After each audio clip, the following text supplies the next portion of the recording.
हमारे सनातन धर्म में अनेकों वेद और पुराण हैं और इन सभी वेद और पुराणों में हमारी सृष्टि की उत्पत्ति से लेकर उसके अंत होने तक के बारे में बताया गया है। और तो और जो हमारे वेद और पुराण हैं उसमें यह भी बताया गया है कि किस तरीके से हमारी जो सृष्टि है वो काम करती है। यानी ऐसा बताया गया है कि हमारी सृष्टि जो है वो 4 काल चक्रों में विभाजित की गई है, जिसे हम सतयुग, द्वापर, त्रेता और कलयुग के नाम से जानते हैं। और ये सभी युग निरंतर रिपीट होते रहते हैं, जिसके कारण से इन्हें सृष्टि का काल चक्र कहा जाता है। और इन्हीं काल चक्र में यानी जो सतयुग, द्वापर और त्रेता युग है, इनमें जो शक्तियां उतार लेती हैं उन्हें हम त्रिदेव के नाम से जानते हैं। यानी सृष्टि को चलाए रखने के लिए जो सदाशिव है वो स्वयं अपने 3 रूपों को प्रकट करते हैं, जिन्हें हम ब्रह्मा, विष्णु और महेश के नाम से जानते हैं। और यही वो 3 शक्तियां हैं जो हर एक युग में, जिसे हम समय चक्र कहते हैं, उसमें अवतार लेते हैं और मानवता और धर्म का कल्याण भी करते हैं। और इन सभी अवतारों के बारे में हमारे वेद और पुराणों में काफी विस्तार से बताया गया है, जिनमें से जो शिव पुराण है, स्कंद पुराण है, विष्णु पुराण है और भविष्य पुराण,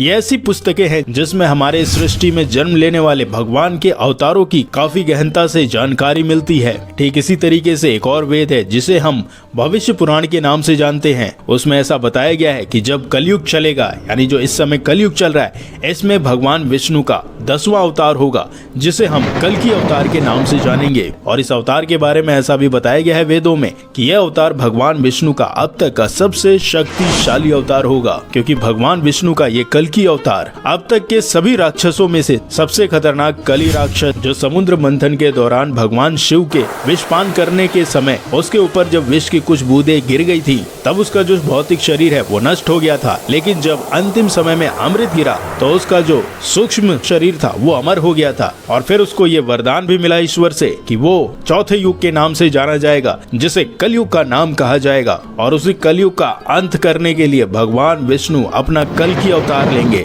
ताकि इस कली रूपी राक्षस का वो अंत करके फिर से सतयुग का प्रारंभ कर सके। लेकिन ऋषि वेद व्यास जी के द्वारा ये बताया गया है कि इस कली पुरुष का अंत करना इतना भी आसान नहीं होगा, क्योंकि इसके प्रभाव से जो कलयुग में उत्पन्न होने वाले मनुष्य होंगे उनकी मनोस्थिति पूरी तरीके से दूषित हो चुकी होगी।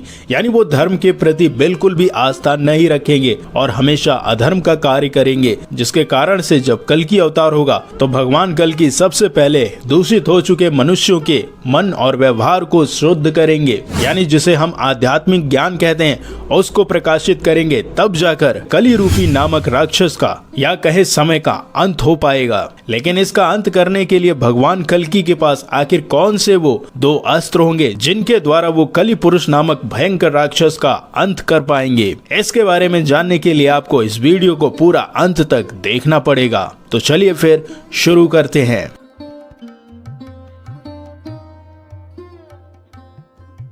तो जैसा कि हमने आपको पहले भी बताया कि कली पुरुष एक ऐसा राक्षस है जो कि तीनों युगों से सबसे ज्यादा बलवान राक्षस है, और उसका अंत भी उन अस्त्रों से नहीं किया जा सकता जो कि अलग अलग युगों में भगवान ने अपने अवतार में यूज किया था, क्योंकि ऐसा कहा गया है कि उसका वध केवल 2 ही अस्त्र कर सकते हैं। तो वो 2 अस्त्र हैं जिनके नाम है ज्ञान अस्त्र, और दूसरा वो अस्त्र होगा जो कि अलग अलग युगों में भगवान शिव और भगवान विष्णु ने अलग अलग राक्षसों का वध करने के लिए यूज किया था। उन सभी अस्त्रों के संगठन को ही कल्कि अस्त्र के नाम से जाना जाएगा। तो चलिए फिर बात करते हैं पहले अस्त्र के बारे में, जिसे हम ज्ञान अस्त्र के नाम से जानते हैं। तो ज्ञान अस्त्र कुछ और नहीं, इसे आध्यात्मिक ज्ञान के नाम से जाना जाता है। यानी जब भगवान विष्णु का कल्कि अवतार होगा तब उस समय ऐसा बताया गया है कि मनुष्यों की जो सोचने समझने की परिस्थिति होगी वो पूरी तरीके से शून्य हो जाएगी। यानी वो ना तो कोई धार्मिक कार्य करेंगे और ना ही उन्हें धार्मिक कार्यों में रुचि भी होगी, और वो अपने फायदे के लिए किसी का भी हनन कर सकते हैं, चाहे फिर वो मनुष्य हो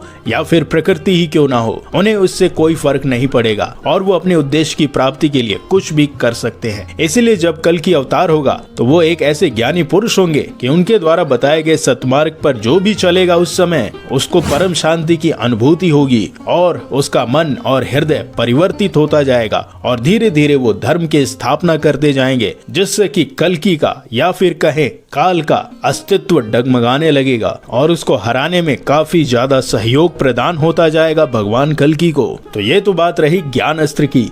अब बात करते हैं उन 10 अस्त्रों के बारे में जिसको बताया गया है कि वो कल्कि का एक सामूहिक अस्त्र होगा, जिसे कल्कि अस्त्र के नाम से जाना जाएगा। तो वो कौन से 10 अस्त्र हैं, चलिए फिर इसके बारे में हम बात करते हैं। तो अगर बात करें पहले अस्त्र के बारे में जिसे सबसे सर्वशक्तिशाली और खतरनाक अस्त्र माना गया है, उसका नाम है महापशुपास्त्र। यानी ये अस्त्र भगवान शिव का बताया जाता है और इस अस्त्र के बारे में ऐसा कहा जाता है कि ये सनातन धर्म में अब तक का मौजूद सबसे शक्तिशाली एक तरीके का मिसाइल अस्त्र है। यानी ये वही मिसाइल या फिर कहे अस्त्र है जिसके द्वारा तारकासुर के तीनों पुत्र जिनका नाम त्रिपुरासुर है उनका वध हुआ था। और इस अस्त्र के बारे में ऐसा बताया गया है कि ये इतना ज्यादा भयंकर था कि अगर भगवान शिव ने इस अस्त्र का प्रयोग ब्रह्मांड को नष्ट करने के लिए लगा दिया तो उनके एक ही वार से ये संपूर्ण संसार और सृष्टि नष्ट हो जाएगी। और अब बात करते हैं दूसरे महाविनाशक अस्त्र की, तो उसका नाम है महादेव द्वारा संचालित वैष्णवास्त्र। तो हमारे कुछ पुराणों के अनुसार इस अस्त्र को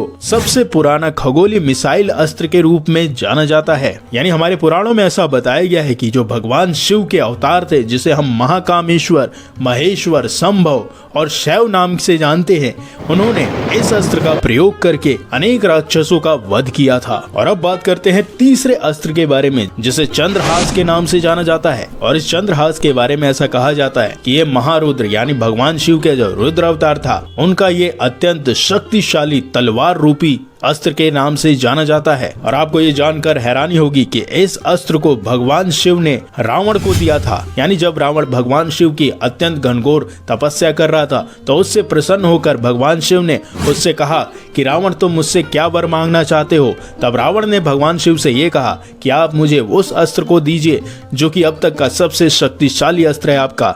तो भगवान शिव ने उसको आशीर्वाद के रूप में इस चंद्रहास नामक काफी शक्तिशाली और खतरनाक तलवार रूपी हथियार दिया था। और ऐसा कहा जाता है कि इस हथियार का उपयोग करके रावण तीनों त्रिलोक पर अपना विजय स्थापित भी कर चुका था। और जब रावण के द्वारा इतना ज्यादा पाप और अत्याचार देवताओं के ऊपर बढ़ गया तो जो ब्रह्मदेव थे वो काफी ज्यादा नाराज हो चुके थे और फिर उन्होंने रावण को ये श्राप दे दिया कि आगे से अगर तुमने इस अस्त्र का उपयोग अधर्म और पाप के लिए प्रयोग किया तो ये अस्त्र वापस से भगवान शिव के पास चले जाएगा। जिसके बाद ऐसा कहा जाता है कि रावण ने इस अस्त्र का उपयोग दोबारा से किसी भी पाप कर्म के लिए और अधर्म के लिए नहीं यूज किया था।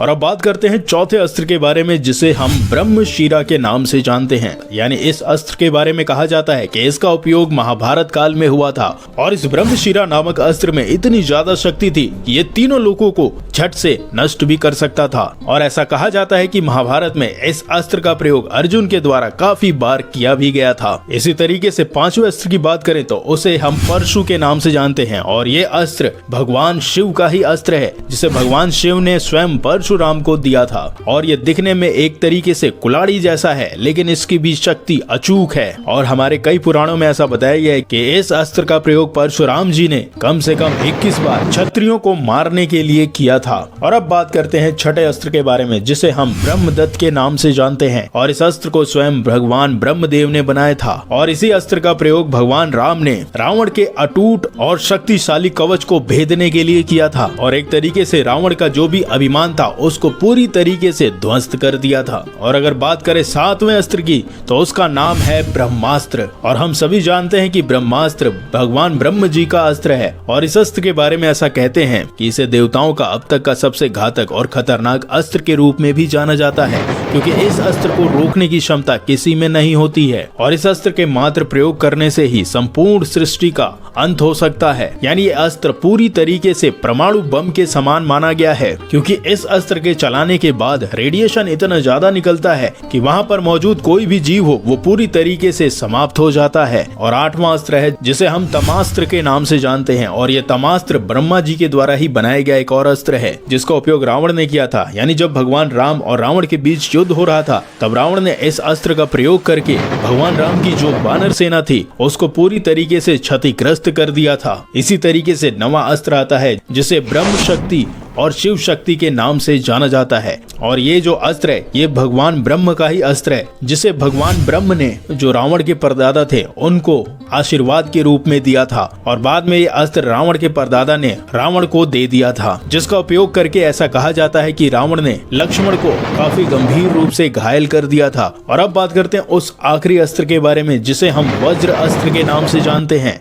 यानी ये अस्त्र इतना ज्यादा भयंकर है जिसका उल्लेख महाभारत में मिलता है। यानी ऐसा कहा जाता है कि इस भयानक हथियार का प्रयोग अर्जुन ने कौरवों की सेना को मारने के लिए किया था और यही वो अस्त्र था जिसके द्वारा अर्जुन ने महाभारत का युद्ध भी जीता था। तो यही वो 10 अस्त्र हैं जिनकी संपूर्ण शक्तियां एक अस्त्र में समाहित होंगी, जिसे भविष्य में कल्कि अस्त्र के नाम से जाना जाएगा और इसका प्रयोग करके भगवान कल्कि कलयुग का अंत करेंगे और सतयुग का आरंभ भी करेंगे। और इन सभी अस्त्रों का ज्ञान देने वाले जो कल्कि अवतार के गुरु होंगे वो कोई और नहीं भगवान परशुराम होंगे, जिनको हमारे पुराणों में चिरंजीवी बताया गया है। और इनको हमारे पुराणों में चिरंजीवी इसलिए बताया गया है क्योंकि ये भगवान कल्कि का इंतजार कर रहे हैं, क्योंकि वो भी जानते हैं कि आने वाला जो भविष्य है वो काफी ज्यादा घातक होने वाला है और उसका अंत करना इतना ज्यादा आसान नहीं होगा। इसीलिए वो अपने साथ साथ अन्य चिरंजीवियों के साथ रह रहे हैं जो कि भगवान कल्कि का साथ देंगे इस कलि पुरुष नामक राक्षस से युद्ध करने में।